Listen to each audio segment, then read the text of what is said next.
Asalamualaikum wa rahmatullahi wa barakatuhu.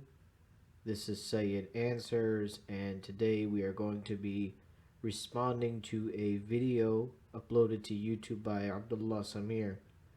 We dealt with this guy in the past. He's a apostate who uploads videos to YouTube campaigning against the religion of Islam and campaigning against Muslims. So he does a video today where he talks about how he's quote unquote awesome without Allah. And then we're going to share our own thoughts and opinions. This is your friendly neighborhood ex-Muslim, Abdullah Sameer. I'm here to tell you how my life has improved after leaving Islam. I made a short version of this video for EXMNA on how I am awesome without Allah that could fit in a tweet, and I wanted to make a longer one with more details, one that really digs into how wonderful life is without this merciful, yet not so merciful God in my life. So when people say I am awesome, it usually means that they are admired by other people or liked. It usually does not mean that they have a life that they enjoy. Otherwise, someone would say I'm happy. But yet, he's trying to use how his own personal life has improved without by not being Muslim anymore. He's trying to use that and say that that makes him somehow admirable or that makes him respected by others. When in reality, I don't see how that makes him awesome. And in fact, it really does not make him awesome. He could be happy. Sure, he's happy, but by definition, he would not be awesome. Again, he could be happy. I'm not denying that maybe he's happier without Islam. And if so, okay, khalas, smell you later.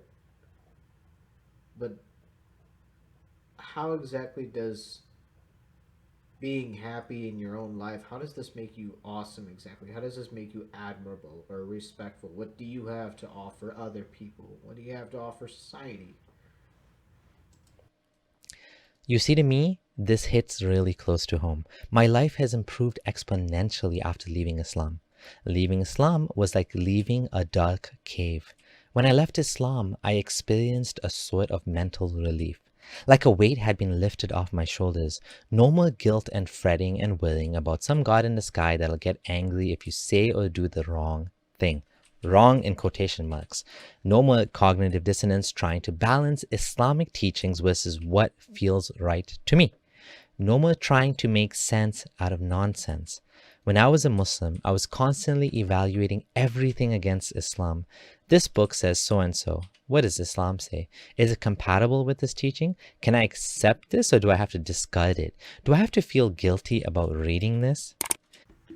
Now, Abdullah Samir makes a very invalid point here that somehow he would have to apostate just to be able to read other sources of knowledge besides Islam. What's he talking about? There's no ayah in Quran or anything in the Sunnah that prohibits Muslims from reading other sources of knowledge, such as other religions or even science. That's not prohibited at all. In fact, with regards to science, that's encouraged. There are many ayahs in the Quran that challenge the disbelievers to ponder over science, over Allah's signs. You know, uh, such as the camel, other animals Allah has created, the ocean, the barrier between the salt and sweet water. So I don't understand what Abdullah Samir is saying here, and I think he's wrong. There's He did not have to leave the Deen of Islam just to read other stuff. Now, comparing and contrasting with Islam, that's something else. And yes, as a Muslim, you do have to do that. And if the material you're reading conflicts with Islam, you just take Islam. Why? Because it's revealed to you by a supreme being, by Allah subhanahu wa ta'ala, who knows everything. And this other source that you have, that's simply not the case.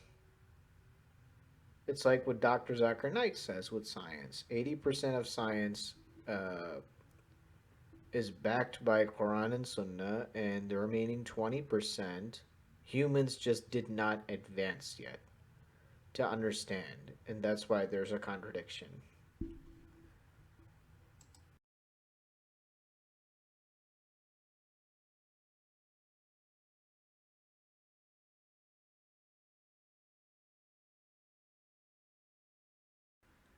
So I could go on and, analyze the full video, but honestly, this is the whole trend that the video has. Just Abdullah Sameer going on about how his life is better and how he's happier without following the rules of Islam, but not about how much he's improved the lives of others.